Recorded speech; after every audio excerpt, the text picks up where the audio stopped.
Welcome to the Marvel Alliance podcast, where we cover anything and everything to do with the Marvel Universe. In the comics, TV, and movies, we will go from Earth 616 to the Mojoverse to the TVA in order to bring the Marvel Universe right to you. I'm the man without fear, Chris. I'm your friendly neighborhood Brit. Alliance Assemble. Volume 192. And Brent, my internet has been fixed. It is working. We are back from our break. And first, let me again apologize to the listeners on that last live episode we had done. I appreciate your understanding and things like that. I'm sorry it sounded not the best, but change a new router, new modem, all that fun jazz. Everything seems to be operating at 11 at this point. If you're a fan of Spinal Tap, you should get that reference. Episode 192, huh? I don't think I realized the DC Alliance got that far ahead of us. It was those Superman and Lois reviews. It was, but they they hit 200, which is awesome, and congrats to those guys. Exactly. But I'm like, man, we're farther back than I realized. Granted, like we technically took off last week, but still, it was necessary. It was, but yes, I'm glad your internet's up, and congrats to those guys on 200. Yes, congratulations. I'm excited for our main topic tonight. We can finally talk about it. Yeah, it was a very slow news week. We got one decent news item to kind of break down and go into. And our post credits today will be kind of a rumor filled kind of stuff going on in the Marvel universe. But yeah, so we will be looking at finally discussing Spider-Man 2 PS5. I had taken the time over the Thanksgiving break to finally beat it. So wanted to, we said during a slow news week we would do this, and here we are. So, but how has your week been, Brent? It's been fine. It's been fine. Nothing too exciting. So I can't complain too much. Just laid back for the most part. Holiday. There's a thing at the zoo that we went to that I don't even know how to describe it. Sort of like a light show, sort of not. I don't know. It was all right, whatever it is. But it's okay. I played bunch of Spider-Man with my son. Just not 2 hours ago, we were playing the first Spider-Man game on the PlayStation today. So, just got to keep going at it.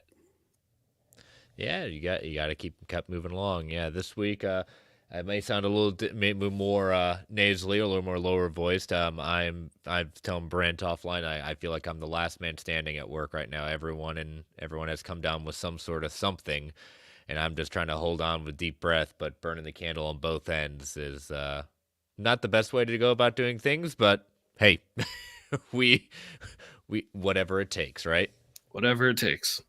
Exactly. So, all right. Well, let us get into the lovely show plugs, everything, all the network paperwork, so we can get into our main topic and some news to discuss this week. So we are part of the Geek Ultimate Alliance Network with 7 shows covering the wide range of geek and nerdom. To see the full schedule, check out the show notes below and subscribe to the Geek Ultimate Alliance Network on Twitter at GUAPod Network so you know when all the shows drop.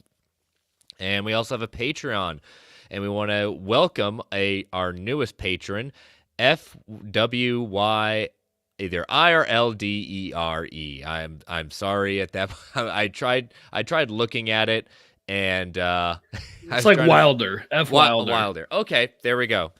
And if that's it, then I butchered it, and I apologize. But thank you for being a patron.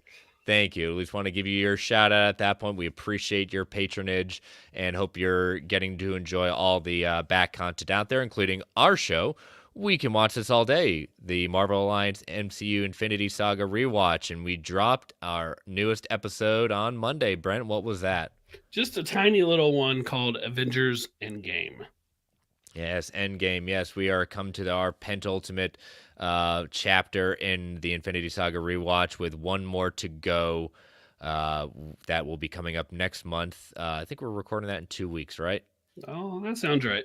Yeah, that sounds right. Far From Home, the epilogue of the Infinity Saga. So, again, you got our show to watch. You've got the DC Alliance guys doing their DC films through the years. You got Katie doing comics canon for Star Wars. Clay and Jake doing Marvel Snap.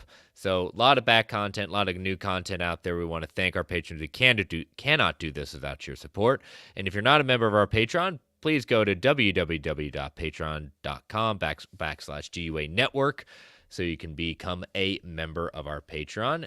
But if you can't join us on Patreon, we totally understand. But if you can take 30 to 90 seconds and rate and review the Marvel Alliance solo feed with as that 5-star rating at that point, get us in the algorithms on whatever podcatcher of choice we listen to, we greatly appreciate it. And last but certainly not least, we want to thank our official sponsor, OrganicPriceBooks.com, for your omnibus hardcover collected edition needs. JP and the crew at OPB have got it going on with excellent customer service, immaculate packaging, ships around the world. So new Marvel Omnis coming back into print. Uncanny X-Force probably now on its third of printing. A great, outstanding run by Rick Remender. We've got that's currently running right now, but looks to be the collection of Predator versus Wolverine. I have quite enjoyed reading the single issues on that one. It's exactly what you think it is, and I'm here for it all. You got Daredevil by Chip Zdarsky, Volume 1, coming into print next year. So that would be the first time that is put into there, to collecting that illustrious run that has just recently wrapped up. I know I was definitely a huge fan of that run. What about you, Brent? Oh yeah, I just finished that run, I don't know, like a week ago or so. Mm-hmm. Great, it's a great run all the way through. Daredevil, I mean, how many times have we said, has so many good runs to that character, and Zdarsky has just put, his name on that illustrious list. Exactly. So if you want to shop at any of the titles on there, use that code MARVELGUA at checkout to get $2 off every single order. Use an unlimited amount of times. It lets them know you're a listener, and we want to thank them for being our official sponsor. All right, Brent, trying to think if there's anything else show notes wise. And that is from last week. So yeah, I think we're all good.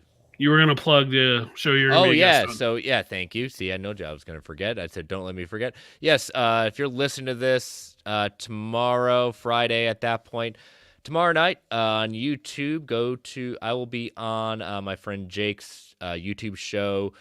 His channel is The Brave and the Boys. So we're going live at 8 p.m. Eastern Standard Time, just chatting everything going on in comics, end of the year stuff, best of lists, things like that. He's a good guy. So again, go to The Brave and the Boys on YouTube, 8 p.m. Eastern Standard Time on Friday. All right. So little game called Spider-Man 2 on PS5 came out. What was it, back in October, I believe? October 20th, maybe? Yeah. That sounds right. But yeah, it was October. Yep, a little over a month ago it's come out. And I know you beat it in very quick order. Yeah, I mean, I beat it to the story mode. Yeah. Like I still had a few side things to do, and I was sort of in a race with David to get through the story mode first, and we were texting each other updates on a regular basis, and he ultimately I pulled ahead of him, but only because he went out of town, and then that's the only reason I got ahead of him. I want to say he came back and actually did finish before I did, because I got stuck on a little hung up on a little bug that I had, but which we'll mention at some point. But regardless, yes, I've played through it twice. My first playthrough really didn't take me. I mean, I've watched all the cutscenes and everything, of course, but it didn't take that long. But I was prioritizing story mode first while doing a fair amount of side quests when they were convenient. Gotcha.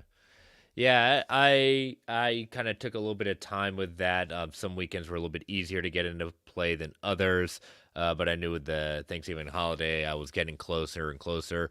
On open world games, I kind of have fallen into a pattern where I'll do main missions until I get some side missions, and then I'm a side mission kind of junkie and do everything on the map that I see until there's nothing more on the map but the main mission to do, and then start doing main missions until new stuff pops up on the map. And it worked out pretty well for me. It's definitely, non-spoiler thoughts. I thought this was a very good follow-up. It brought some interesting new things to the table.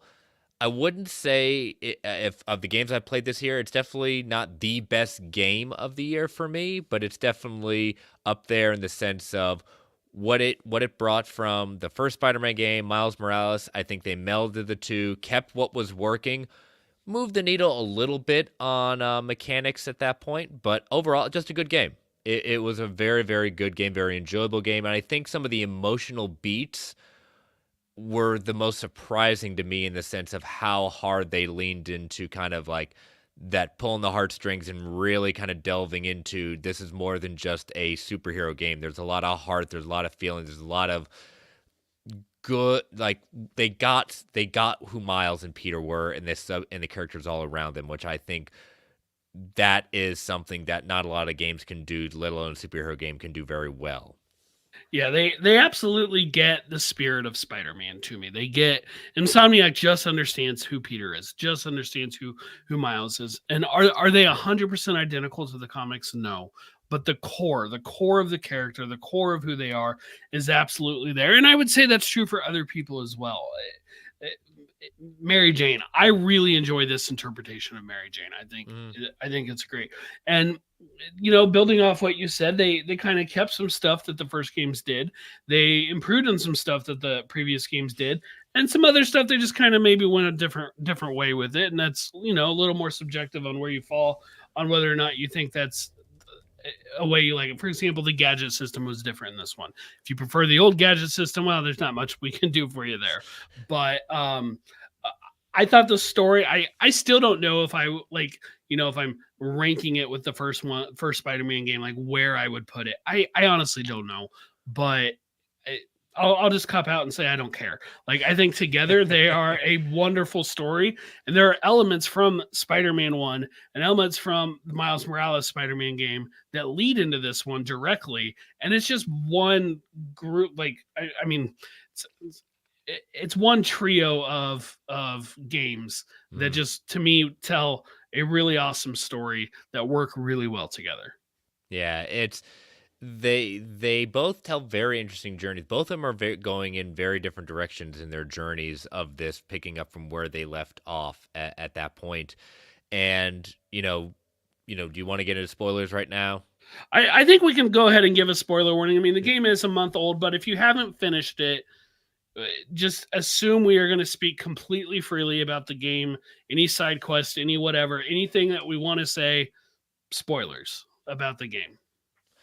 So yeah, let's take our first ad break. So if you have not played Okay. Yep. Spider-Man 2 at that point or in the middle of it and don't want to be spoiled at that point, here's a warning. Taking our first ad break. So listeners, these ads help keep the lights on the Geek Ultimate Alliance Network. We don't get to choose what ads come on. They can be a bit loud. Give it that 3 count before they come on.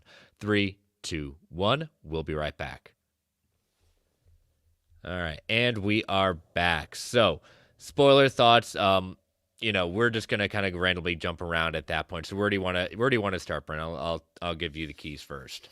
Well, right away, I thought it was a fun premise that Peter was going to be Miles's teacher. Sure, that lasted all of one cutscene, basically, because Sandman attacks. We start off the game with a Sandman mission, which was pretty awesome. But I really loved how they just threw you into it and had you swinging like the first one did.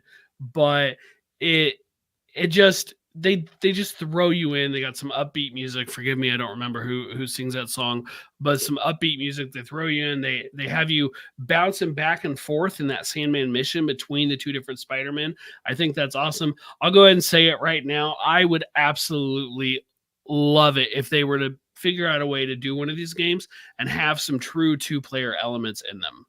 True two-player. Like there's times you're swinging with both Spider-Man side by side. My son, who also has played through the game with assistance from me, so I guess I've played through it 3 times. He told me probably half dozen times that he wishes it was 2-player, that we could just jump in and do some fighting together, the two of us. And I really wish that was something. But they give you hints and elements of it, like you're swinging along as Peter and Miles comes up beside you, or you're in the middle of a fight and the other one comes up. And even out of the gate with Sandman, you get some of that. Yeah, and I think that's what a hope we all had when we all figured where they were going with this after the Miles game at that point and seeing kind of the first trailer. We were all hoping, can we do some co-op play, not necessarily multiplayer, but co-op and do that. But I don't know, and someone may have to correct me. The Insomniac games I've played, it's never been something that they have ever put out there. I don't think they're necessarily opposed to it, but that's not necessarily part of their formula. But I think of all games, Spider-Man, it is a lost opportunity, and I think it would be, in the sense of, I know you and your son. I know David and his son. He posted that really Mhm. awesome TikTok. When surprising his son to play the game at that point. Yep. It's it's one of those that I truly believe it is a lost opportunity. It brings about like that whole playing together, but playing as both Miles and Peter at the same time. It would have been cool, but what I did appreciate is that for the most part, majority of the game, except for certain exceptions, you could switch off and play as Miles and Peter Yes. throughout whenever you wanted, unless the game storyline or the side mission required it to be Peter or Miles. Yeah, some of the side stuff did require one or the other, but for the most part, you could choose. So let's ask the big question: when you could choose, who was your Spider-Man? I would say power set wise, before the symbiote came into play, I power set wise, I enjoyed playing as Miles with his special moves. His special moves were a lot more, I'll say, devastating in the sense of me. I can take down a whole bunch of people and really do well. But once Peter got the symbiote, at that point, it was always going to be Peter. I At that Yeah, point, I completely agree. When you have the choice to be the symbiote, like that's fun. Like that is hmm a lot of fun. And later you get the anti-venom symbiote and you can play as oh that, my gosh, which amazing costume, and it's effectively the same thing as having the symbiote again. And so again, you can just play as that, a lot of fun. So I yes, symbiote Peter, and then Miles, and then regular Peter, yeah. because Miles's powers, that they are fun, like the hmm electric stuff he can do, like his venom blast and things, those are a lot of Yeah. fun to play with. And it was really cool because I really honed my skills for Miles during those Mysterio side missions, those challenges. Which that first one, I'm sorry, that is my only one I have not gotten gold on. I was about to say, Minute oh my one. gosh, if the rest of them are going to be that hard, I'm never going to get gold. And thankfully they weren't. But I just kind of gave up on that one. Okay, so just to be clear, you mean the one where you have to win in under a minute, right? Yes. And you Okay, have to so literally, you're spread out so far to get to the other people. It's just like, oh my gosh, you're killing me here. so for what it's worth, you Yeah. can actually get gold right at a minute, Okay. because I did.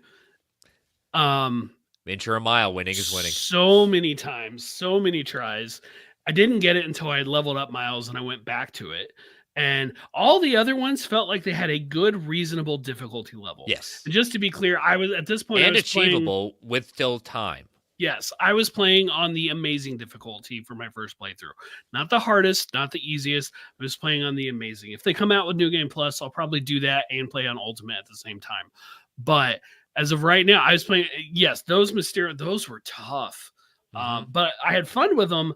I enjoyed them, but that one, that was so hard. The rest, they might take me a couple tries, 2 or 3 tries. Yeah. You just figure out the mechanics, and it's okay. This is what I'm doing. A couple of them I beat on the first try. I'm like, all right, well, that one was easy. Fun. Like I enjoyed it, and you're pretty deep into the game before you get to that, because that doesn't Yeah. unlock till after you go to Coney Island. And I was starting to wonder if they didn't do that mechanic. And the first Spider-Man game had it with Taskmaster. The Spider-Man Miles Morales had it with the Prowler Yes. missions. This DLC in the first Spider-Man had it with Screwball. I know Screwball's annoying. I understand everybody, but I still like the missions. And I was like, oh, are they not going to do them? No, thankfully they did. They were just Mysterio this time. That's cool. I like that. Yeah. It like I said, it helped me hone the skills. I'm glad it didn't beat me over the head with the first time. I tried going back after I'd powered up Miles. I still not. And I do play on a lower difficulty. I played on friendly. I didn't do friendly neighborhood. Nothing wrong with that. No, and I'll be completely honest of why. Like, one, I didn't play on friendly neighborhood because I didn't like, in my personally, is like, oh, you'll never quote unquote die. I'm okay with dying. I just don't necessarily like getting beat over the head. Like, so I'm never a fan of the Dark Souls games or the rogue shooters and things like that. Like, I'm not that kind of gamer, but I'm also not the same kind of gamer anymore than I was almost 20 years ago, 15, 20 years ago. I have a wife, I have kids. I don't have the time as much anymore to spend in gaming, so I'll go on a lower difficulty in order to enjoy the game and not hate play at that point. I just don't have the time nor the patience nor the monetary value anymore to do that. I was playing Jedi Survivor and I wanted to finish it before Spider-Man came out. And I Mhm. don't remember what the difficulty level was, but I was playing on something somewhere in the middle, like the Equivalent, equivalent of yeah. medium. And I was really struggling. And I got to this one part in it and I could not beat this thing. And I finally lowered the difficulty down just to beat this. It was a little side thing. I'm not going to say what it was because I don't want to spoil that game for anybody. But DC Outlaw, I told him I was doing it and that I lowered it down. He's like, "Oh, you'll be fine." Later, he's asking for updates on where I am, and I'm like, "Oh, I'm at this point." He's like, "Okay, just so you know, you got a really hard fight coming up. So make sure you're healed, you're ready to go, you're stimpat, like you got a hard fight." And I'm like, "I'm still on story mode. I'm gonna be fine." And I just crushed through it. But like, none of the fights are. But I wanted the story. Like that's all I Yeah. cared about was I just wanted the story. And so I totally get it. And I tell you, those Mysterio missions, I'm surprised, but there wasn't an achievement for getting gold on them all. There's not one. I'm kind of surprised too, and I'm also not the person that like I've heard from a lot of positive people, including yourself, that this is a game that you can get platinum Pretty with some easy. more with some work, but it's not like you have to do so much. It's not like crazy stuff you have to do in order to get it. You get the vast majority of the achievement or the trophies, I guess, for PlayStation's term. You get the vast majority just by playing. The Yeah, vast bulk of them. which Now, which which is good because that's kind of how it should be. And if you want to play a little bit of extra, yeah, you get that platinum at that point. But I've never been a trophy chaser at that point. It's never been in my gaming philosophy. just Spider-Man for me. It's the game I'm buying the system Yep. for. I'm going to do everything I can on it. Technically, I have a platinum on Astro's Playground, but that's because of my daughter. Well, I also hear that's a good one to platinum as well. It is a lot of fun. It wasn't overly challenging, but my daughter loved it, so we did platinum that one. But what I wanted to get back to is when you said like a big surprise for me was anti-venom. I mean again, I've been really good. I wasn't spoiled on any kind of the reveals, and I'm so happy I was not spoiled on anti-venom because I did not see that coming when it happened. Yeah, that was a definite surprise. Martin Lee, he shows up in the game, and I'm not surprised he's a part of the game, at least a little bit, but I did not anticipate a pretty cool fight with Miles with him. And then later, you're Miles working with him to save Peter from the Venom symbiote. And the results of that is Martin Lee basically expunges the Venom symbiote Yeah. from him, resulting in anti-venom. I'm like, holy crap. I had no idea that was coming. And I had muted a whole bunch of terms on social media. And so I was trying to avoid it as much as possible. Yeah, I had one or two things spoiled for me, but nothing too big. But I just was totally stunned. And the suit looks awesome. Yeah. And what I just was just like, oh my gosh, that's such a cool way, a cool twist at that point to bring it into there. I know we're kind of jumping towards the end of the game, but we're not going to go in order and breaking down every little part about this. But yeah, that was a cool moment seeing that happen. I did, what did you think? I agree. I think Mary Jane's character in Spider-Man 2, I liked her in Spider-Man 1.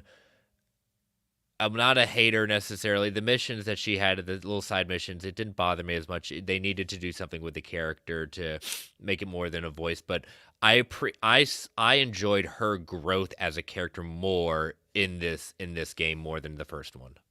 Yeah, especially around the time that Venom infuses her, and we'll have to talk about Venom, of course, but infuses her with a symbiote, and she also becomes, didn't see that coming. No, not at all. That was an actual literal holy shit moment. Like she becomes infused with the Scream symbiote and becomes the Insomniac take on Scream. And you get a lot of character work with her there.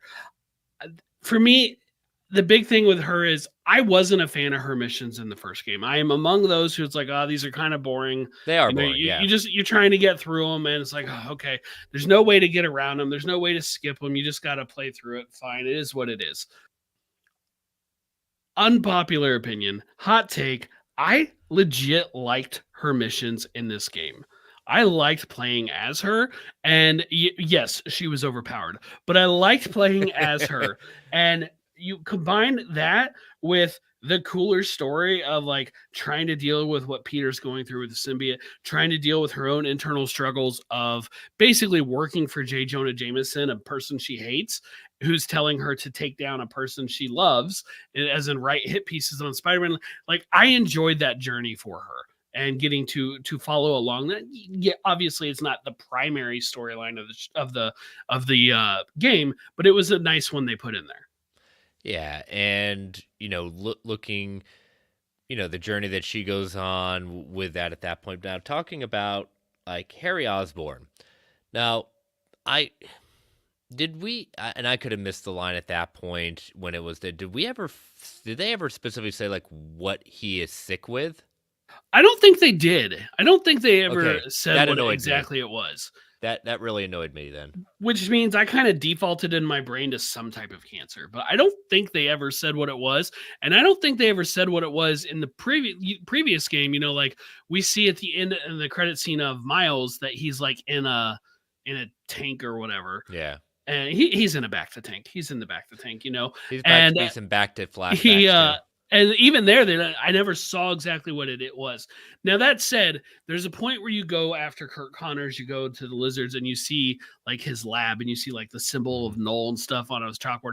I looked around, but I didn't like look it over with a fine-tooth comb. Maybe there's something there that says what Harry had, because Dr. Kurt Connors was like the leading physician for Harry's case. Maybe something there would have told us, and I just missed it in there.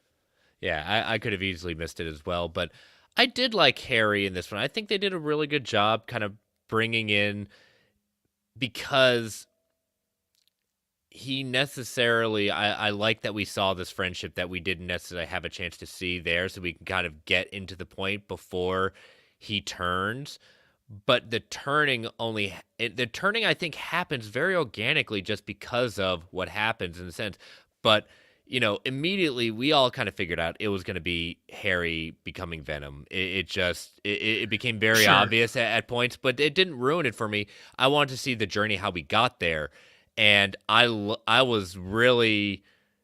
didn't expect to see him suit up in the way he did. I was like, oh, they're doing tip of the hat to Agent Venom. That is cool. Yeah. And with that first time he suits up as Agent Venom basically and teams up with Peter, my son is just like, I knew it. I knew we'd see him. I'm like, yes, we did. And he's just like, it'd be fun to play as him. And I'm like, just wait, you'll get your chance, kid. Yeah. But it was fun. Like, it was fun to have him there. And I like the story they told with it, where first of all, it's Spider-Man versus Kraven, and Kraven gets the drop on Spider-Man. And so Harry has to save him. And he has to give him the symbiote to save his life. It's the only reason Peter survived that encounter, right? So, credit to Kraven there. And then everything that happens with even prior to that, but with the symbiote revolving around Harry, the animosity that Harry, or not really Harry, but that Miles starts feeling kind of towards Harry, the jealousy is probably the better word for it. All of that kind of combined. And no, I didn't just say all that in the actual order of the game, but it's great character work. And I know I saw a few people who were annoyed that Harry's name wasn't Eddie Brock, but that it wasn't Eddie. And I get it. One of, and at this point, forgive me, I don't know what it was. One of the cartoons of Spider-Man, and maybe two of them, have Harry as Venom. Like he becomes Venom in it. Like this isn't even the first version that did it. And they still kept to the spirit of the character. And you're right. Yeah. We knew he was going to be Venom going into this game because of that back to tank credit scene I had already referenced. Because you see the symbiote in that. True, you see it in that, but I also called it out in the trailer where Harry says we can heal the world. Let's heal the world, and then you hear Venom say the exact same line. I was like, okay, they just basically it's the same person. Yeah, it's the same line. And yeah, but the way they did it was just so organic. You're absolutely right. And the way it's just, and you really like, it's a little bit like Amazing Spider-Man 2 in that the movie where suddenly Harry shows back up. Oh, you're my best friend from when we were younger and I haven't seen you in years. What happened to you? Where did you go? Like it was sort of that, but it's Spider-Man. You would expect some overlap with other Spider-Man projects in the story, but the way they did it really worked out. And I tell you, that Coney Island sequence when Craven's hunters attack and the Yeah. train is messed up. Like that was a really tense scene. Hmm. And the whole time I'm like, they've already hinted at it. They've already given us the hints. We know Harry is stronger. He's going to show up and help Peter save these people. Awesome when that happened. Loved it. Yeah. And again, the side missions that they had with the kind of quieter moments with Miles, he had his own kind of quieter side missions. Peter also had that as well. It was good. It worked. It didn't it slow. They needed those kind of slow down beats. It can't everything be action, because then the action, when it does happen, it loses its luster and it just becomes a standard of practice at that point. Absolutely. And you got a few of those missions. What like there's the saxophone mission where you're Yep. trying to recover the stolen saxophone for his mom for the museum for the museum, the music museum, I guess. And my understanding is that because they had in those exhibits a lot of information about real world Yep. artists. Yep. And my understanding is they had to go to like all of those artist estates and stuff to get permission to do that. That's really cool that they did something like Yeah. that. Took the time to put something in the game like that. And just to see, the dynamics throughout the time, how Peter is really trying to mentor Miles, but then starts drifting from Miles because of his own, like, he wants to do part of the Emily May Foundation, and Harry's come back into his life. What I did appreciate, I'm so glad they didn't do this, is Miles becoming jealous of Peter and Harry coming back into Peter's life. At no point did I ever feel Miles was that the cliche trope saying, "Oh, I thought I'm his real friend. You're just the one that just came back into picture." I never felt that, and I'm so glad they didn't go down that path. What they did with it, I mean, I think there was jealousy there, but it was more like, why isn't he returning or it was Yeah. frustration. Why isn't Yeah, he returning my frustration, yeah. calls? Like Mhm. at one point he's like, "Oh, do you not have time to tutor me anymore?" Which nice code word, but Yeah.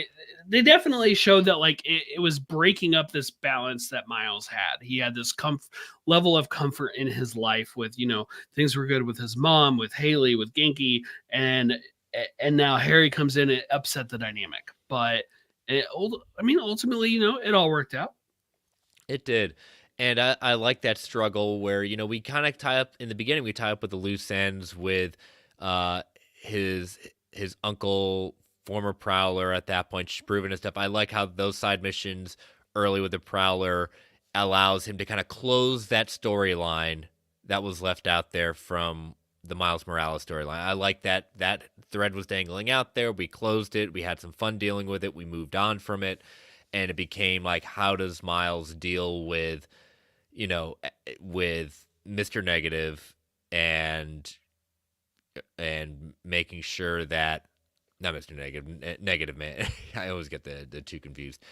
And Yeah, understand, Mr. Negative, you're yeah, right. Mr. Negative. So how does he deal with, like, he killed his father? How, confronting him, does he could turn down the dark path and exact his fatal revenge? And I think we all knew where it was going to go, but I enjoyed kind of seeing him understand, especially getting those one-on-one moments with Lee saying, "I can never forgive you, but I will allow the opportunity to do better."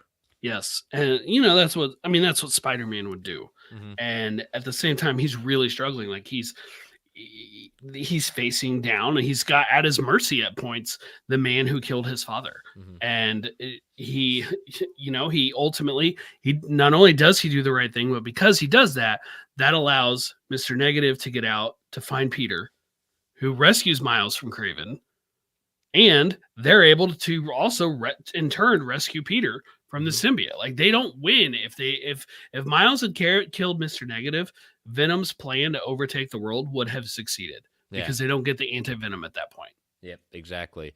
Now let's talk about Craven at this point, being our kind of initial main bad villain until Venom comes into the picture and takes him down.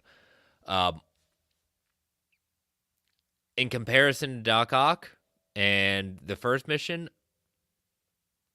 Craven was serviceable. He did exactly what was expected to do, in the sense of just kind of going on the hunt and throwing everything he could at Peter and taking down. I mean, it was cool seeing him take it down, but he was just okay to me. But I didn't expect anything. I didn't expect huge things with Craven being our first initial villain.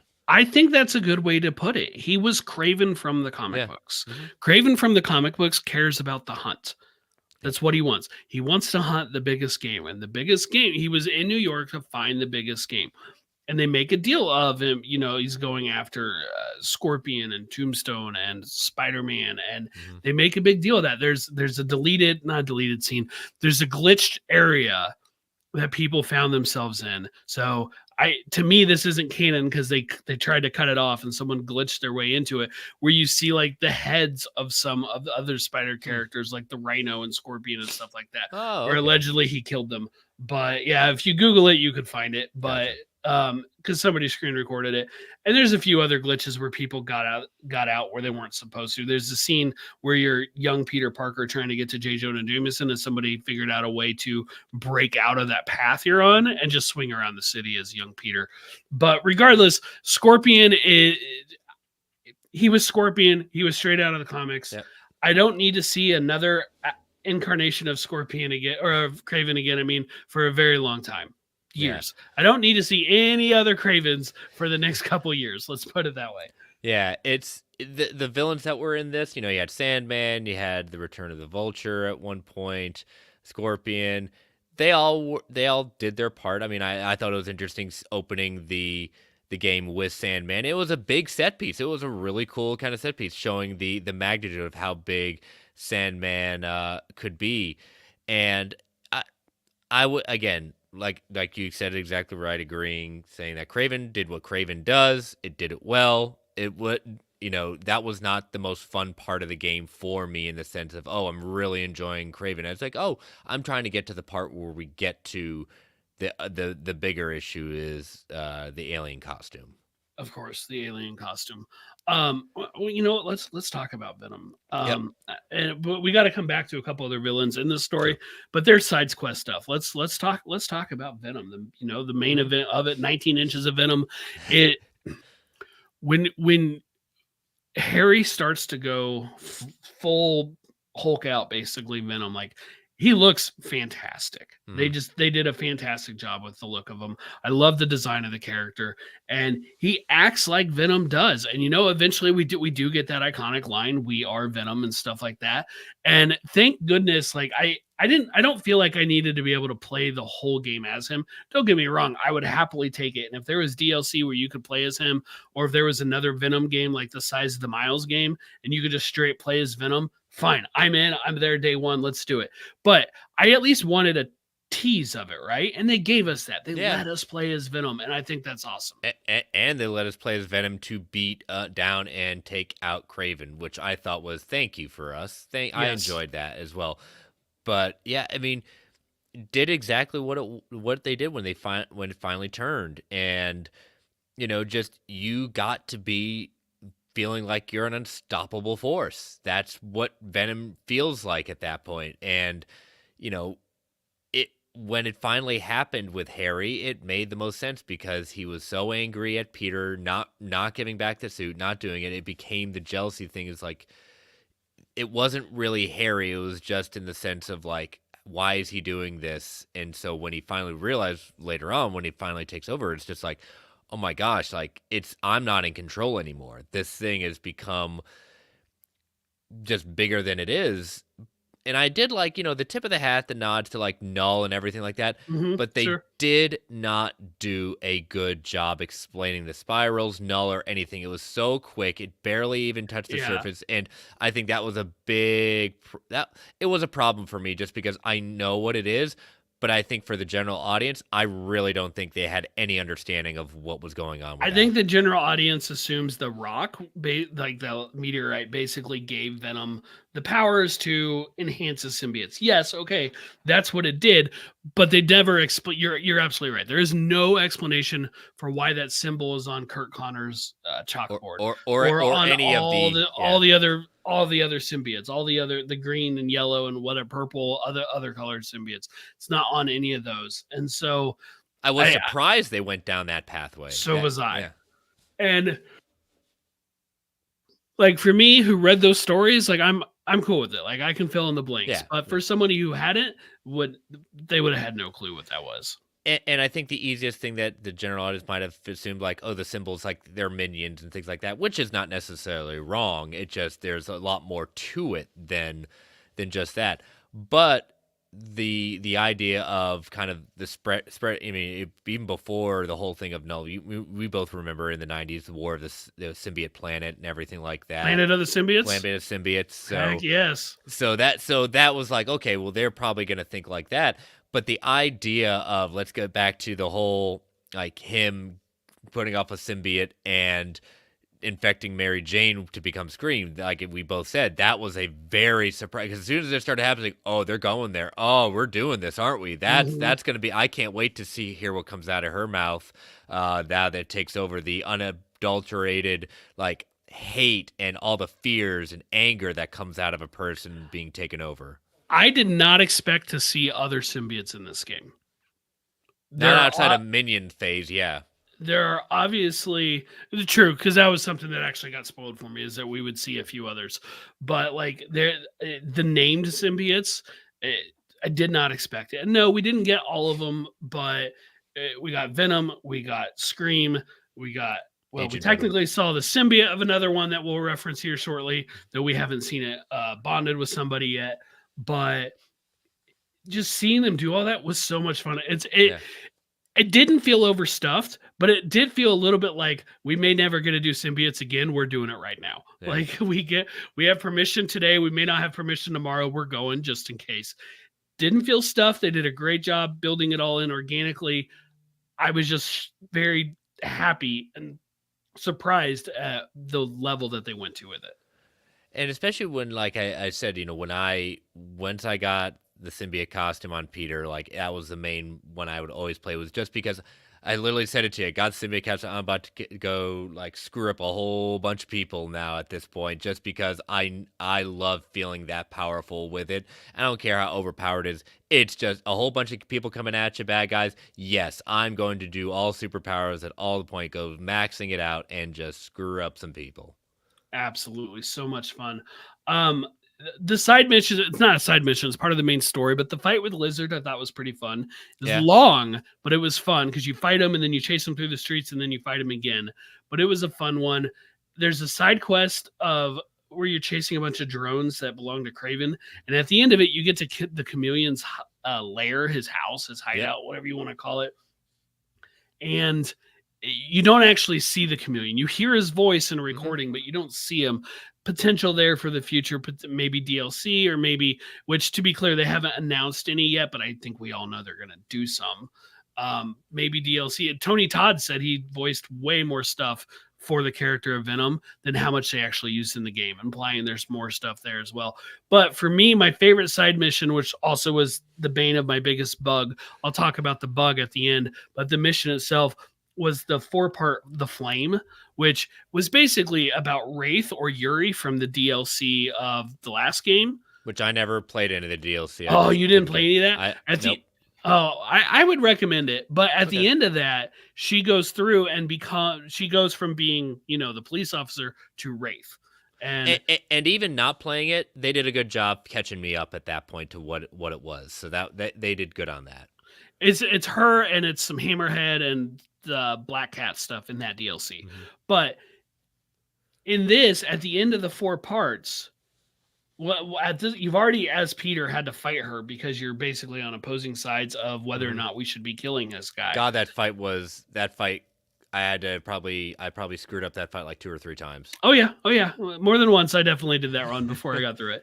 And at the end, there's a pretty cool sequence where you have to stop like a runaway train. You stop it, and the Flame, who is like the name of this bad guy you're chasing, he picks up what he was after, a symbiote, and he talks about it, and then he's like, and Carnage, and I'm like, oh my gosh, I was right, like it's him. Like I didn't know the whole time, but I as he started monologuing, I thought, this guy's Cletus Cassidy. He's gonna be Cletus Cassidy. And in that certain light, when he started walking forward, I was like, I don't know why I didn't notice it really. He's got red hair. He's kind of talking crazy. What's in that tube? Oh, no, well, I know where we're going. In your defense, every time you've seen him, there's been a lot of fire, which puts off red and orange glow, so it's harder to tell. In your defense. Okay, so speaking of that, they only focused on the symbiotes being weak against Sonics at that point. That The whole flame stuff at that point, I was like, okay, I mean, sure, but flames have also been one of a big weakness of the symbiotes. so they so side note, I think Carnage will be in the DLC. Like that is Yeah. my DLC prediction. But I think I don't remember his name, but like the director or one of the producers of the game did a pretty long form interview with IGN, I believe it was, and in that he addresses the flame thing, and basically it boiled down to they just wanted it to be different. They Okay, didn't yeah, want to do fair. everything different, and that's why it was. They just wanted to go a little different, but they did. There's one line where they address it in the game Okay, I where missed it then. Peter and Harry, Harry as Agent Venom, it's that mission where Harry shows up when Peter tried telling him, "Stay home, I don't need you. You're a rookie. Get out of my way." Harry goes anyway. They're attacking, they're fighting, fire everywhere. Peter says, "Are you good with all this fire?" And Harry says, "Oh yeah, no problem. I've never felt better." Like that, it's the only line they addressed it in the game, and that's their way of saying, in this world, fire and symbiotes, no problem. Yep. No Okay. problem Fair. at all. I mean, again, it wasn't one of those things I just noticed that, okay, we're not having this as a weakness. Right. So, But Sonics are very weak. Like yeah. they're very responsive to Sonics. Which I'm glad they kept that, because that just harkens back to everything in the past with the symbiotes. You got to have weakness. I'm good with Sonic's being its only weakness. Trying to think of anything else. Yeah, I remember you kept on saying. I mean, I told you I was a side mission junkie, so there was not an opportunity to do the flame mission, but that was just a cool thing to kind of get through. And the missions, those particular missions, were very long and very fulfilling. Yeah, I agree with that. And you can do them. You have to fulfill certain requirements to unlock them. But there is at some point depending on when you do I think it's the third one. You could do as either regular Peter or symbiote Peter. I think it's that one. Okay. Because on my second playthrough I was the symbiote. On my first playthrough I was Peter. And I think it was the third one where that was the case. But that was by far my favorite of the side missions. I mean, I liked other stuff. The Sandman stuff was cool. The racing the little drones was cool, which led you to the Chameleon. The Mysterio stuff I liked, obviously, but the Flame missions were definitely my favorite side story. And maybe that's why I'm partially predicting it for the DLC, because I'm hoping to pick up with those breadcrumbs. Yeah, if they bring back some more symbiote action into the DLC, I'll probably be more inclined to do it. But as I said, when I saw some of the other DLCs, it just didn't move the needle for me enough to say that I'll put down some extra money to do that. I understand it was decent, but it just wasn't enough for me to move. I don't even remember what it cost. I assume 20, 25 bucks. Yeah, it wasn't anything that I was thinking, oh, I'm not going to eat this month. No, it just didn't move the needle. But if you're bringing some more symbiotes into the next chapters or moving some stuff I like, I'll definitely be there for it.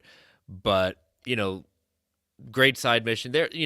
I'm glad they didn't do too many of the bloatware collecting. There was one big collectible thing with the different kind of spiders at that point, but that was probably, I'm glad it was only that.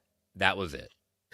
Yeah, and I mean, similar was like the photo opportunities, but it felt like those were easy though. They were easy. It didn't even feel like there were that many, and you could do them as either character. Yeah. And so you didn't have to jump back and forth. The Spider Bots, not only could you do as either character, but there was a cool nod to the Spider-Verse movies. That was a nice surprise when you collect them all. That was a very cool surprise. And that character was supposed to be in Beyond the Spider-Verse and was cut. And so like they cut her from the movie. That's so unfortunate. Or from Across the Spider-Verse, I mean. Because I was like, wait a minute, who is this person? Did I miss this in the movie? And now that you say it's cut, it's like, man, that's got to be a kick in the pants to the directors and designers of this thing.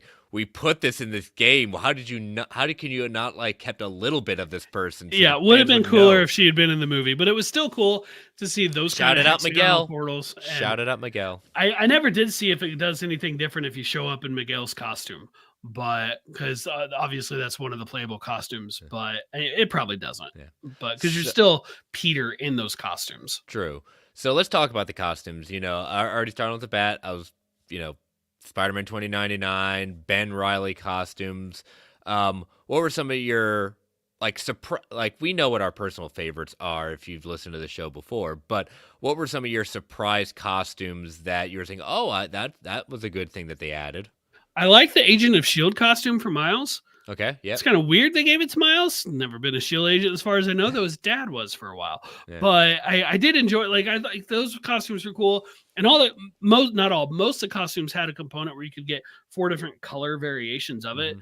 Those I thought were pretty good. There's the tracksuit one for Miles, which is in his game also. I like that one. I think that's a cool one.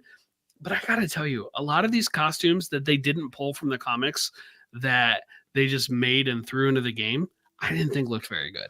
No, I think Miles again. Miles has been around, not as long as obviously Peter. So the And he story hasn't had costumes. nearly as many costumes. No, and I think that's the downside of Miles, where the ones they were left with, we got all these ideas for Peter. We really don't have too many for Miles, and But even for Peter, they took a lot of the costumes that were in the first game did not make the cut for this one. And the Mhm. director said they couldn't just cut and paste them. Still had to rework them for the new game.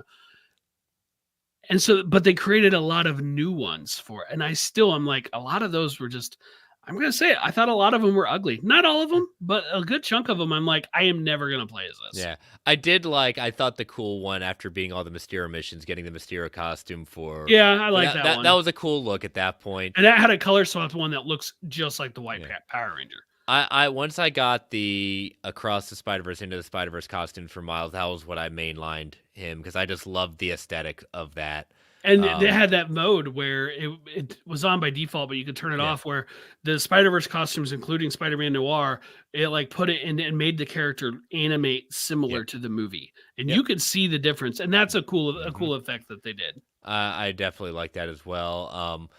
But I mean, even if for even Peter's side, you had, the Andrew Garfield, Tobey Maguire costumes, including Toby's black costume suit at that point.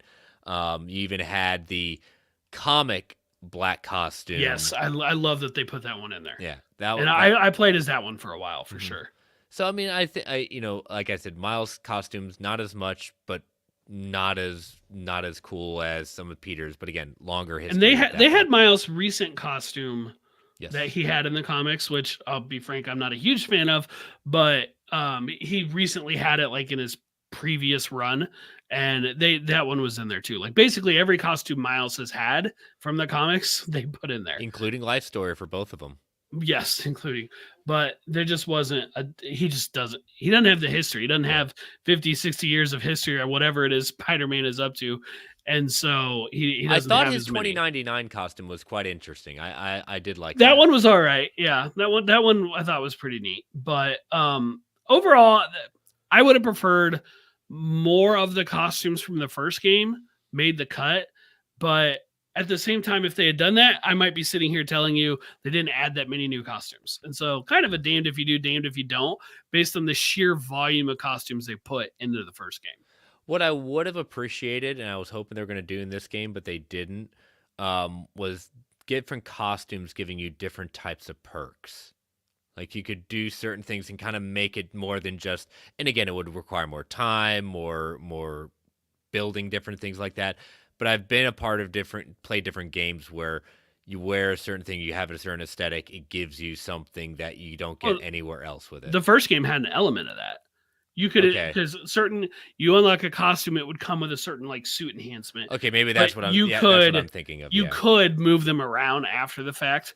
Yeah. Whereas in this one, and the whole gadget system was different.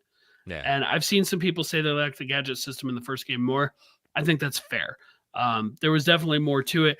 I like the way you use the gadgets more in this one, but I don't know, whatever it's called, the zip line or trip line or the thing where you could shoot one thug with it and it's on him, and the IR beam or whatever it is would come off of it, hit another thug, and they'd crash together in the first game. I really like that. It's fun for stealth missions, and that's not in this game. So I'm like, I want that one, but that's all right. Well, let's talk about bugs. Yes, I don't know about you, but I definitely experienced some bugs. Did you experience any on your playthrough? One, what was it? At the end, beating the game. Okay, yep. I became a brick. I don't know why.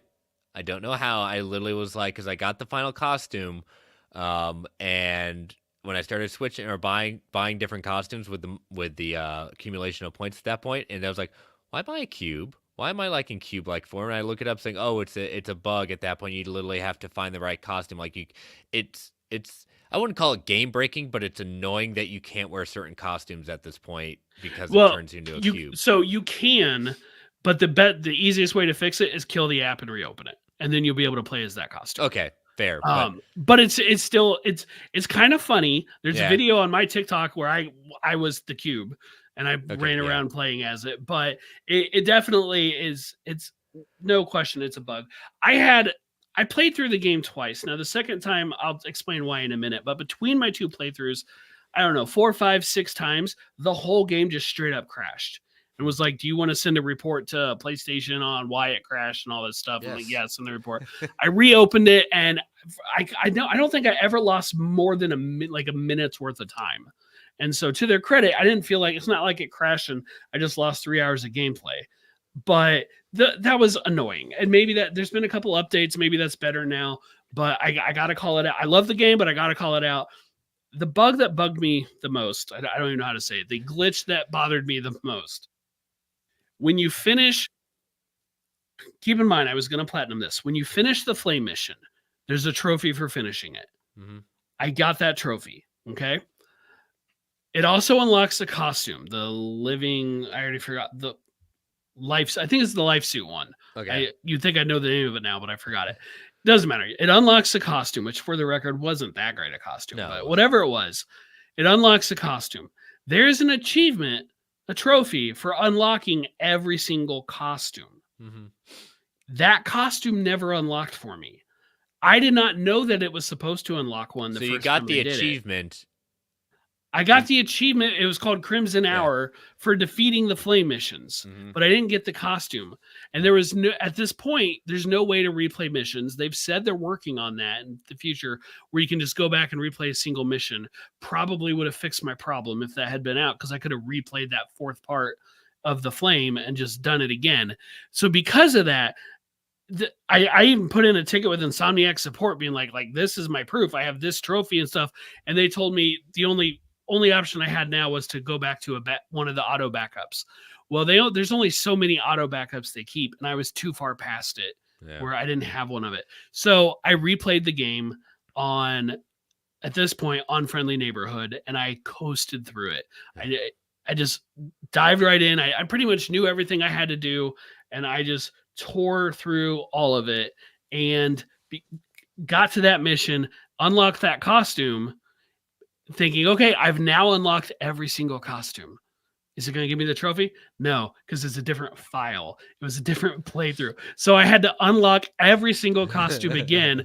So I said, so I did it. And at this point, once I did all that and I get that achievement finally, there's only like 2 or 3 things left that I had to do to 100% the game a second time. So that's what I did. So I've 100%ed it twice. Once on Amazing, once on Friendly Neighborhood. But I'm like, okay, I'm going to do it. I'm going to just tear through the whole thing because I want to platinum this game. Yep. Was it annoying? Sure. But all I really had to do was play through the game a second time. In the grand scheme of things, I would have anyway. So it's all right. Yeah, like I said, that was the only bug, thankfully, I had to deal with. Let's get, as we kind of wrap up our discussion, what did you think of the ending in the sense of,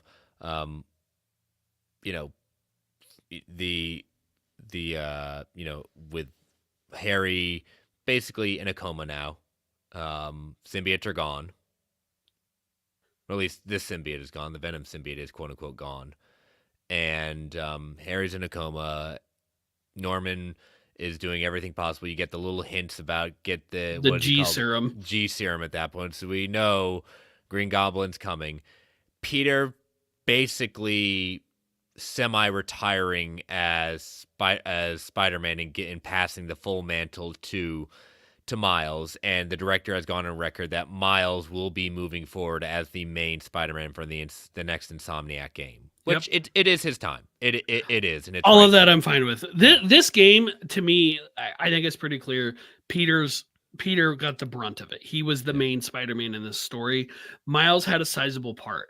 It would not surprise me if the next game, Miles, as they've told us, is the main one, with Peter having some stuff to do. I bet it's even less to do than this one, but I bet there's a little bit of Peter in there.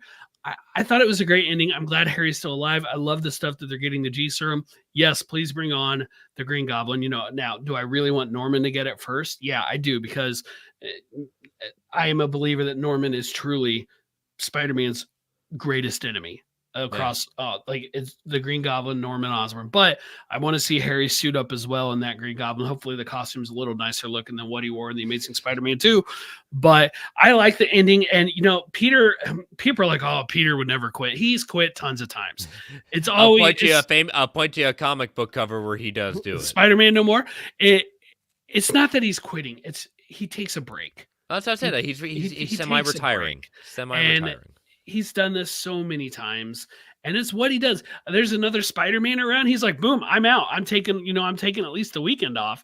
Yeah. And so I'm fine with it. I bring it on. I genuinely hope there is another DLC, and I hope there is another Miles-sized game after that, so we don't have another like 5-year gap before Spider-Man 3. I do not think you're going to get that.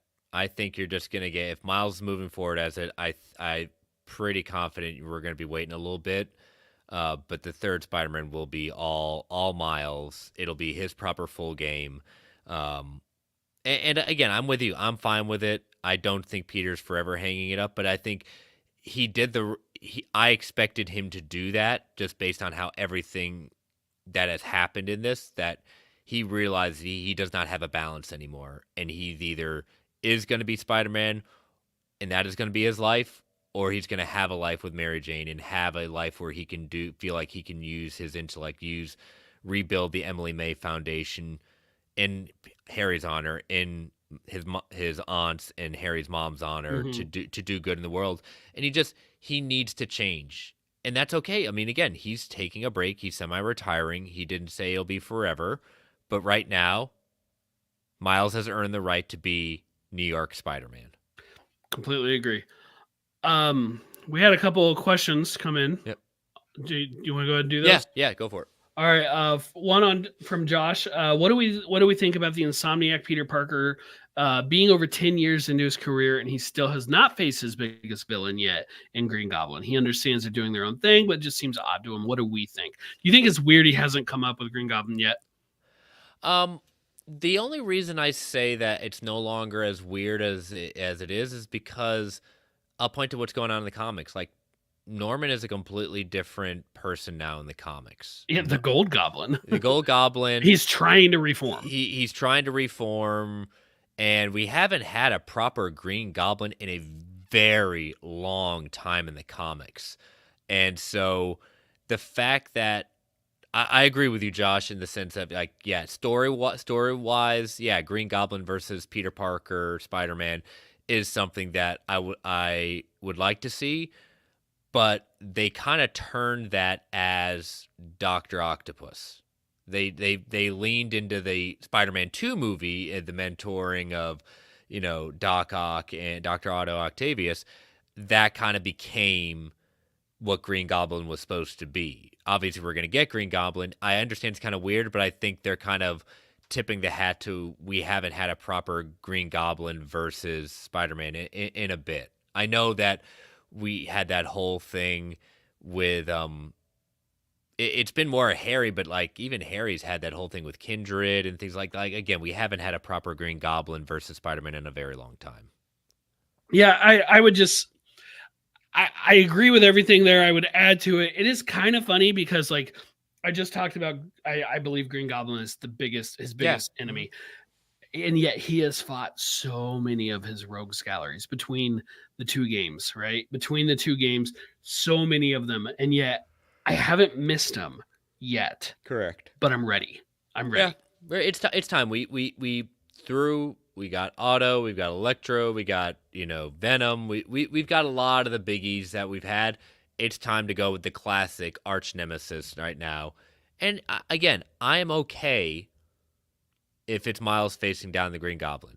Let the purists screaming about all they want. Guess what? It don't matter. Peter will show up. He will show up, but I am completely okay with Miles versus a Green Goblin. Because again, it's Green Goblin. It's going to be fun. Peter will show up for that. And then we had a few from Jim. First up, considering the destruction of the hive and all the other symbiotes and it disintegrated, could the symbiote that Cletus still had be alive that's sealed in the separate Oscorp chamber? Absolutely. The Yeah. Carnage symbiote, there's no way it died. The It's Carnage symbiote has always been different in the comics. Originally, it was because it was born on Earth and not in space on their home planet. But this Carnage symbiote has always been different. And so, yes, it is strong. It is alive, guaranteed. yeah. They wouldn't have dropped that just to throw it away, not have it. So yeah, it's still alive. Is there something from the first game that you missed that was missed from the sequel that wasn't in the sequel? I would just say even though yes, we say Craven did what Craven does in the comics, but there was something special about Otto's story that really felt throughout at that point. And I know when it kind of mirrored like Harry's, but like I don't know, I think the villain story was just it did what it was supposed to do, but I appreciated the villain story a lot more in the first one. I think it was. I mean, they kind of, they split it up more between the two. It's like you had the Craven half and you had this half, and I guess the first game sort of did that with Martin Lee, and then with Otto. But Otto ran through the whole thing, start to finish. Yeah, and so there is the difference there. For me, it would be just some of the gadgets. I thought some of the gadgets were just fun to play with, and you could do some stuff with them that. Like the impact webbing one, or the thing that just shot a bunch of people up in the air for 10 seconds, they fall down, and then you shoot them all with impact webbing at once. Like there was some of the stuff like that. Is there anything that wasn't improved upon from the first game that we feel should have been? Outside the random bugs, I can't think of anything. I don't remember ever having crashes and stuff like that in the first game, like what I had talked about here. Yeah, and like I said in the kind of opening non-spoilers, it was a good game. It was a good story. They did not move the needle on they upped themselves. I don't outside of the simple thing, oh, you can play Ven. Oh, you can go back and forth with Miles and Peter.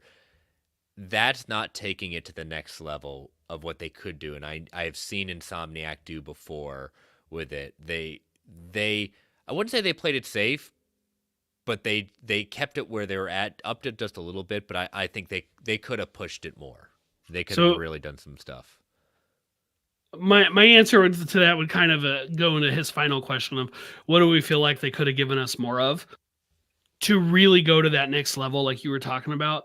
I think figure out a 2-player component. Yeah, mm-hmm. that would have been And realistically, maybe it doesn't work as couch co-op where I could sit on the couch and play with my son, but even to have a way to like play through PlayStation Online or something where you could, come literally be together or separate out and go through different stuff, figure out some way to do that. Even if it was like a pared down version of the game. They didn't have every single thing because you may not hit the cutscenes all at the exact same part. Some version of it, some version of the story, figure something out like that. And that would be like the big thing that I feel at this point is missing.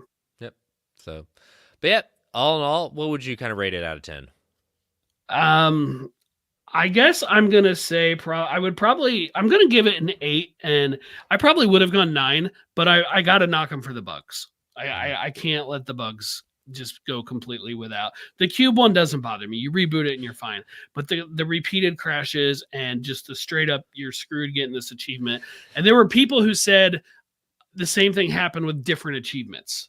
And so it like to me that's a problem that needs to be fixed. Hopefully it has by now, but I got to knock them down for that. So you fix all that and I'll move them up to a 9, but with all that as is, I'm going to 8. Yeah, I'm an 8 with you as well. Like I said, it's little nitpicking things here or there. I don't ever expect to be perfect. Will I go back and play it? It'll probably be a little bit. If they have DLC and it's what I will buy, have me buy it this time around with maybe Carnage or some more Venom missions and things like that. Yeah, sure, that'll hook me and I'll definitely fork down the $10-20 for it.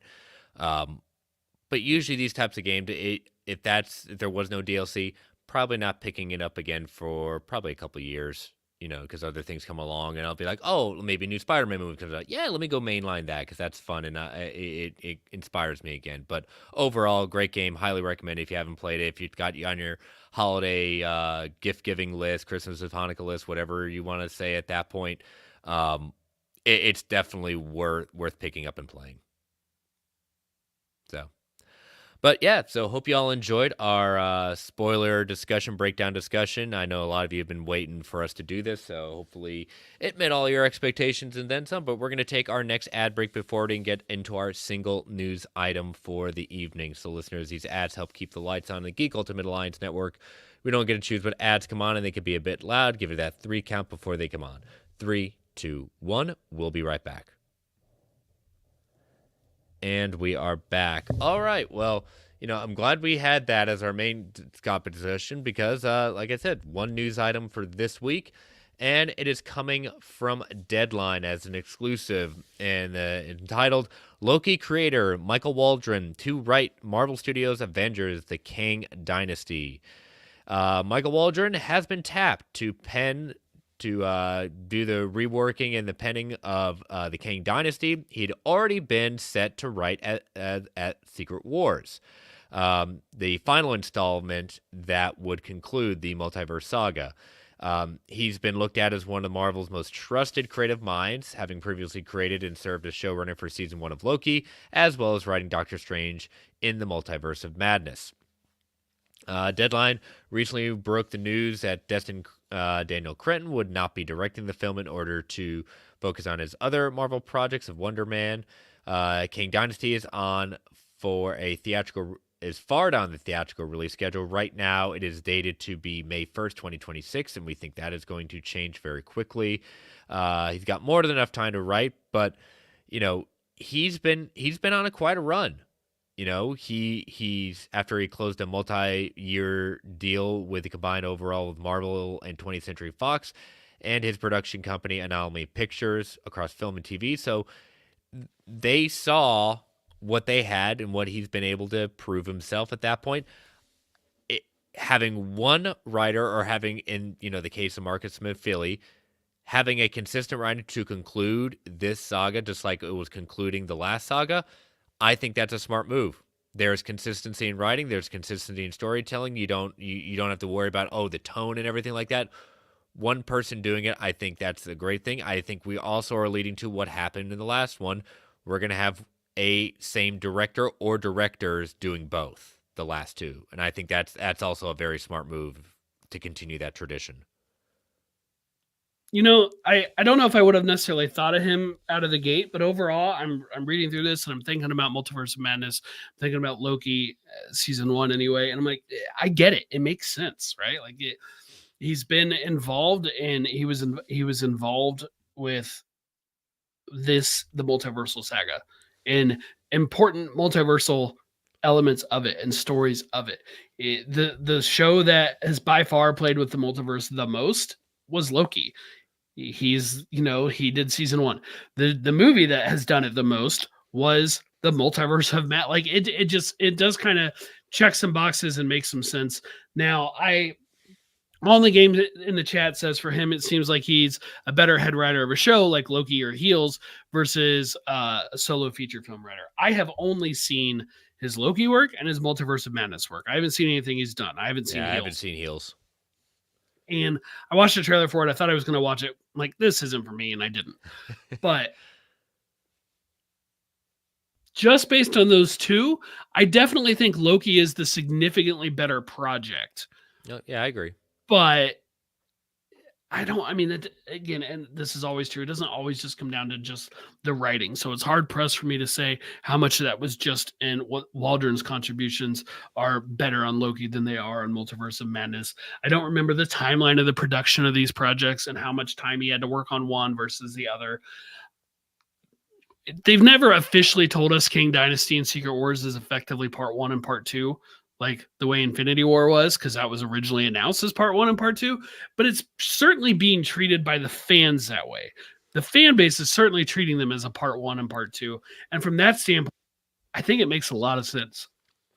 Yeah. And, again, there, I hear the scuttlebutt. I understand what you're saying. All in the game that he may, the reception and some of the problems with the writing that people had with Multiverse of Madness, saying, well, you know, he seems to be doing it, but it was his first crack at doing a feature film for the MCU. Did he learn a lot? Probably, I would hope, because I didn't think it was a perfect script. I thought there were some issues with it, but those issues definitely did not give Marvel and Feige and the crew over there pause to say that, yeah, we're not going to do that. They probably have some notes in the sense of we would like this, as they always do, but he's probably learned much better as a writer. And again, who know better than the person who kind of, like you said, has dabbled more in the multiverse in setting up some of the rules for it than the person who then started. So I'm okay with Michael Waldron. It's not in our show notes, but we've been hearing some rumors of Sam Raimi being considered as the main lead director for both Kang Dynasty and Secret Wars. What do you feel about the possibility of that? What would you rather see him do, those two or Doctor Strange 3? I would rather he did Doctor Strange 3. I think it fits his suitabilities more than it, I just don't see Sam Raimi's style of camp applying to the MCU at large in a way that it would kind of have to. I don't see it. That doesn't mean I'm right. I am open to the possibility that I would be wrong. I think it'd be cool just to have him back in it because he is obviously a very important, famous Marvel director. But I enjoyed Multiverse of Madness. I would like to that would be my preference. And one last thing on Waldron, I just thought of, they did, like, Elizabeth Olsen basically said that, like, they didn't actually watch WandaVision or read the scripts of WandaVision first before doing Multiverse of Madness. I do think he needs to do his homework. Yes. Because while I believe there's enough there for a through line between WandaVision and Multiverse of Madness that they give you enough, they could have smoothed it out a little. Yeah. And so I just, he needs to do his homework. And frankly, I know it's hard, but I'm just going to say it. If you're going to be the writer of this saga's version of Infinity War and Endgame, I hope that you have seen, if not all, the vast majority of content the MCU has put out. Yeah, and I think that's part of the lessons that Iger wants to fix with it, and how they're doing it and what we've heard they're going to be doing with content-wise now. Yeah, you're right, all in the game. Like Eric Martin, showrunner of season 2, did a lot of work in season 1 when Waldron went off to write Multiverse of Madness. Again, I'm not saying necessarily that, Eric Martin shouldn't have also been in the conversation as well, and that he's not accomplished and should be praised for what he did. Brent and I have been very clear, like season 2, I think it is in some ways one could, I can't say for people that season 2 couldn't be even more superior than season 1. I've heard that, and I don't think it's necessarily a hot take with that. But they put their money on their horse at that point, and it's I'm willing to give him another shot at writing, because again, Multiverse Madness was not a dumpster fire of a film. It had problems, but I think all in all, it did some good stuff. He learns his lessons. He does not make the same mistakes again in his writing. We tighten it up a little bit, and we swing again for the fences and make a home run. I think there's strong potential still for that. I know, just sticking real quick on the Avengers, the big Avengers movies, I know some people are calling for Benson and Moorhead to direct them, who did some of Moon Knight and some amazing work on Loki season 2. Mm-hmm. And they are the ones tapped to take over for Daredevil going forward. I would just say to that, I'm open to it, but I feel like I need to see more. Like, they've shown me range between Moon Knight and Loki, and now they're going to They're definitely showing me range. I kind of feel like they need to do a movie though, and be involved on the movie side to do those big movies.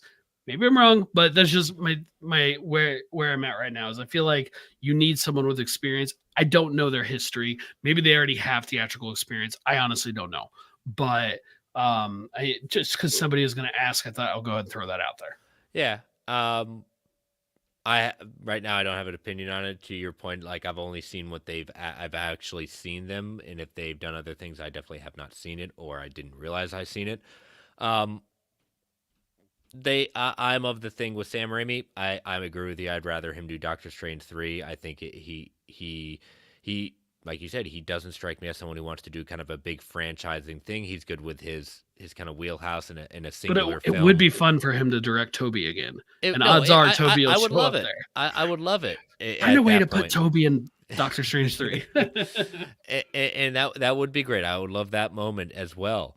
But I do think, just like they're going to have one writer for both these films, they need to choose one director or a director team to do both to keep the tone, the consistency there. Because again, we have seen so many times recently when that blows up in people's it blows franchises up in the sense if it's too jarring of a change. Like there are plus or minuses. We've seen more minuses of when in franchises directors change. At that point, it just at this point they've already too many stumbles right now in these phases. They can't stumble like this again. So, All right. All right, well, let us move on to last parts of the show. We've been holding over some questions for the last previous weeks, so let us head into those questions, Brent. Yeah, All in the Game, who's in the chat, he posted this in the chat a few episodes ago, and I saved it because we didn't see it at the time. Would we rather have an Armor Wars movie that feels rushed but bombs, or not subject Don Cheadle to that at all? So, do you want the movie, but you know it's going to be a bomb, or just scrap it? What do you think? Just spare Don Cheadle. I think there's potential in it. I think they need to do some serious reworking and answering lots of questions where Scrody. I think that is. But if you know it's going to bomb, would you still want the movie? No, I don't want a movie that's going to. But here's the thing: bombing and having a good story are two different things. Like, what are we talking about? And I think that's. I need more information to answer correctly. Do you want another Marvels? I think he's asking, do we want another Marvel? Do we want another Marvel? If we know Armor Wars is going to be like Marvels, a movie that we both enjoyed, we had fun with, it told a decent story. It's not perfect, but it's straight up bombed. Call it what it is. Yeah. Okay. Or would we rather spare Don Cheadle the pain of his movie bombing? Spare. Selfishly, I'll take the movie. Not selflessly, yeah, spare his feelings, and that's fine. And then a question from Joshua. Excluding Wolverine, Beast, and Professor X, the 3 X-Men characters we have seen a version of in the MCU at this point, counting Wolverine and the officially released photos. Who else are we hoping to see in our next incarnation of X-Men? It's the question that comes up every so often. Who do we want to see in the X-Men when they come up? Has been a while since we've gotten this one. Yeah, why don't you start off, Brent? I'm kind of coming up with people that we haven't seen in my head. I'm just trying to pick up my kind of top group. Well, I'm always going to say Iceman and Colossus for straight X-Men. Nightcrawler. But we've seen them before. But he means he means the ones we've seen in the Marvel universe, in the MCU, like we've seen. Okay. So just what characters do the X-Men do we want to see? Otherwise, we've seen so many X-Men. You're going to like who? Armor? Like you're getting real the Danger Room, like Danger, like you're getting pretty deep cut there. But those I always default to those, and Havoc, of course. But I don't think you're going to get Havoc without getting Cyclops. But those are always they're my personal favorites, so they're the ones I want to see. Yeah, I want to see Cable again. I want to. I really played by Josh Brolin. Yeah. Yes. Me too. Yes. Yeah. Yes. I want to see Cable. Forge is one I would definitely enjoy seeing at that point. The tactician in that, just kind of looking through some different options right now. Warlock would be kind of cool. Visually, that could be a lot of fun. Yeah. Warlock could. Yeah. The talking would be getting annoying, but so be it. Yeah, you're not wrong. You're not wrong about that. I would like to see Darwin not die. I would like to bring back Darwin because I think that is a cool character. Another character I think would be it's not a visual thing, but just to see the character, the mutant Sync. I've really enjoyed seeing Sync a lot. Okay, yeah. I mean, there's rumors that we're going to see Dazzler. Yeah, sure, that'd be cool, but I'm trying to think of some more other, and I guess really I would say Gambit. We've Yeah. only seen Gambit once. There was supposed to be the Channing Tatum film. I don't necessarily want Channing Tatum to play it. I never was on board with that casting. I don't see it, but Gambit is an awesome character. So get us Gambit. Yep. So those are our options. Okay, that was All it right. for this week. That was it for this week. All right. Appreciate you, those of you who've been waiting for us to answer those questions. And all right, let us get to fact or fictions. That man, this was dating back to the beginning of November. We've held off doing these. So fact or fiction number 1, we will see either Peter or Miles from Insomniac have a cameo in Insomniac's Wolverine. 71% said fact, 29% said fiction. Number 2, there will not be another MCU movie that tops $850 million at the box office until Spider-Man or Avengers. 64% said fact, 36% said fiction. And number 3, the next Disney Plus Marvel show with a weekly release schedule will still have a 9 p.m. Eastern Standard drop. 90% said fact, 10% said fiction. All right. All right. So it is my turn this week. So I'm pulling mine up right now. All right. I got 4. Let me pick. All right. So going back to our last regular episode, we did a little trailer breakdown of Madam Web. All right. So Madam Web will earn more domestically first weekend than Craven domestically. Wow, that's hard. I know. I'm gonna go with fact. It's not a strong fact, but I'm gonna go fact, like 55 fact. Yeah, I've been going back and forth since I wrote this. Like you said, it's a tough one.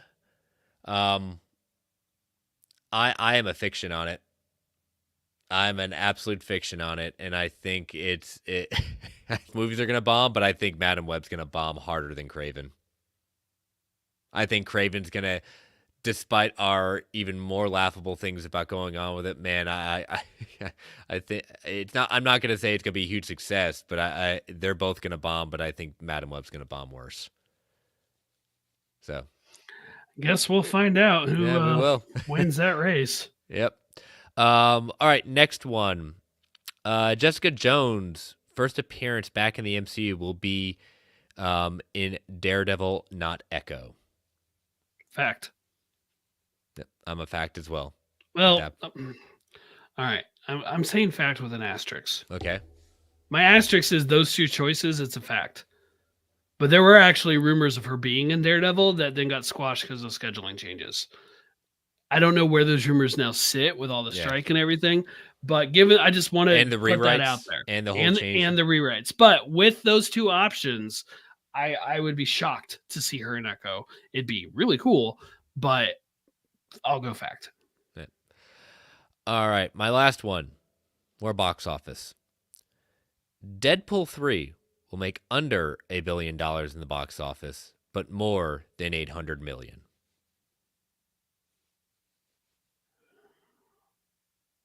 Dude. Dude. Fact. Yeah. I'll go fact. Yeah, I'm a fact as well. It kind of ties into your one from, a couple weeks ago. That's the next $1 billion movie will be not happen until Spider-Man. Deadpool has the potential. I fully agree with that. But I mean, I'm a fact up unless they start if they announce Taylor Swift is in it as Dazzler and advertise it as Game such, over. Then it's over. The Swifties will come out. And Swifties will come out and we will all be united. We will all Swifty it together to the multiplex at that point. So yeah, I'm a fact on this one just because we're right now currently, Swifties aside, we've seen so many different times we're in a very different age. And the fact that, yes, I know Avatar made $1 billion at that point. That's a whole can of worms. I still can't wrap my head around. Just can't. I mean, it became an event. It I know it became an became an event, event, but just like Barbenheimer became an event. yeah, oh yeah, it became an event. But Neither of those movies do nearly as good as they did without the event that they became fair. together. And not to put anything down on either. I can't Oppenheimer. I never saw it, but not to put anything down on Barbie or from what I've heard about Oppenheimer. But they became an event. Yeah. Okay. And Yeah, call you're it right. the last couple Marvel movies haven't been an event. No, Deadpool 3, can become that. I absolutely think can become an event. Does it become Avatar level event? No, it doesn't. But it'll be it has the potential to be an event. But the power of Ryan Reynolds and Hugh Jackman together, man, that press tour is going to be something fun. It certainly should be, especially if they get to actually have one, unlike say the Marvels. like I think that'll be an awesome press tour to watch. Yep. So, all right. Well, we will post those Sunday afternoon, so let your voices be heard. And let us bring us to a close tonight with our Return to Comic Book Club with the Punisher issue number 9. So, kind of a quieter issue this time. The after effects, we see Frank back on his feet. We finally get a little more seeing the Russian coming into play. And, just Frank kind of taken off from the building. He said, I'm doing more harm here, and I'm going to go to ground and kind of regroup and, finally just take down Gucci in a different way. I'm not just going to, he takes responsibility for the people that are there. He said, I'm not going to put these people in harm anymore. The first page of this story, Gucci is on the phone. She's yelling, like, you need to come help me. I need backup. The Punisher's coming, right? Yep. She's sitting there, and keep in mind, like that polar bear tried to eat her and took her arms and took her legs, right? Yep. One of the guys on the phone says, we're not taking on the Punisher. People who do that end up chopped meat. And I'm just like, you really just laid it on thick there, aren't you guys? Just laid it on thick. Struggled to get past that one without a little demented chuckle, I won't lie.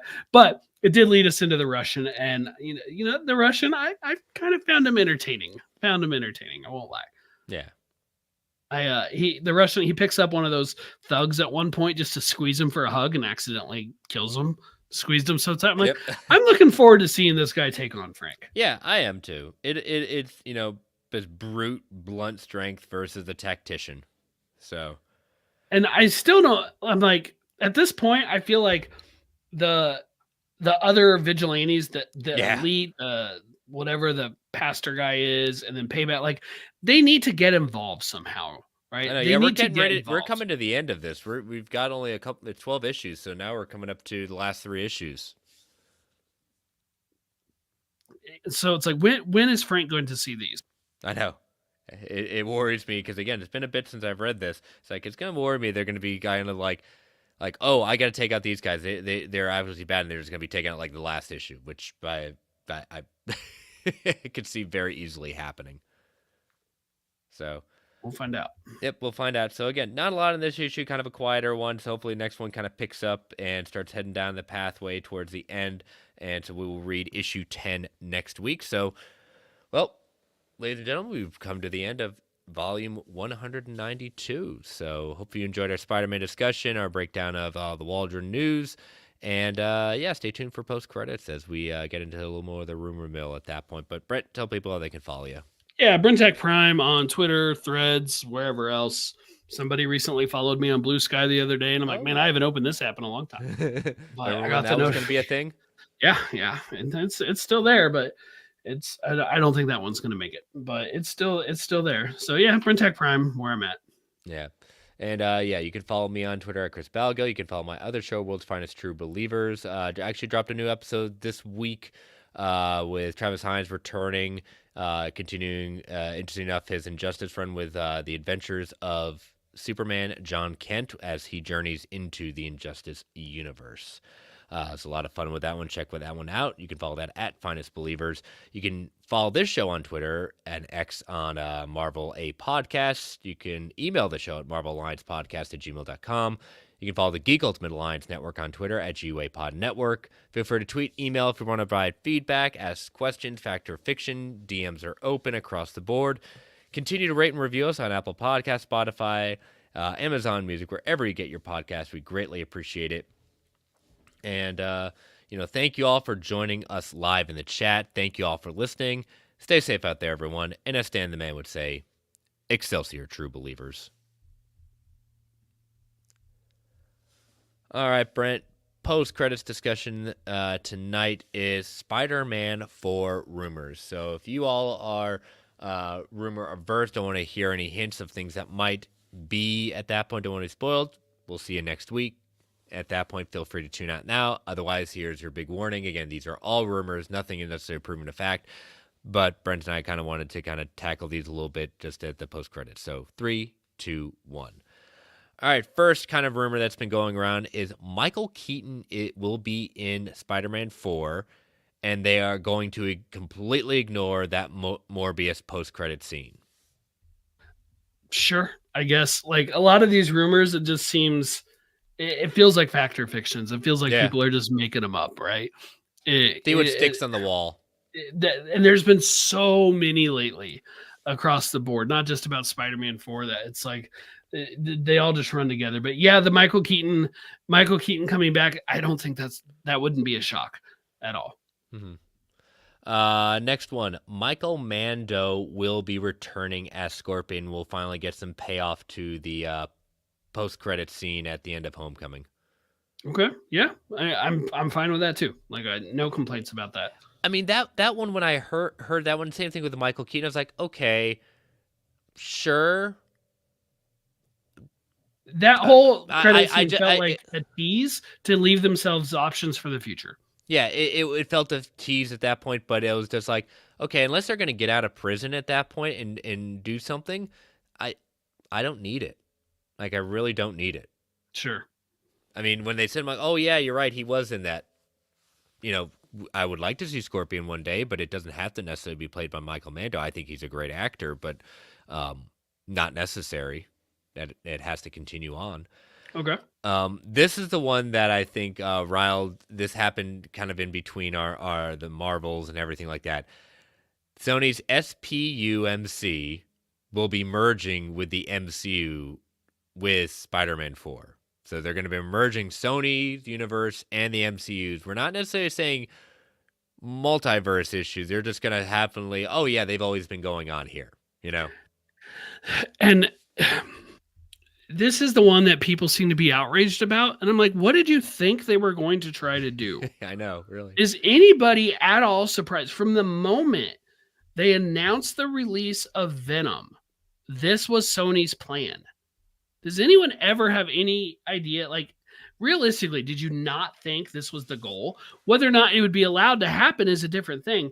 So the question is, people are like, oh, the MCUs can be brought down to Sony's level. I'm like, okay, I guess that's possible. I'm looking at it as maybe the Sony movies will be improved.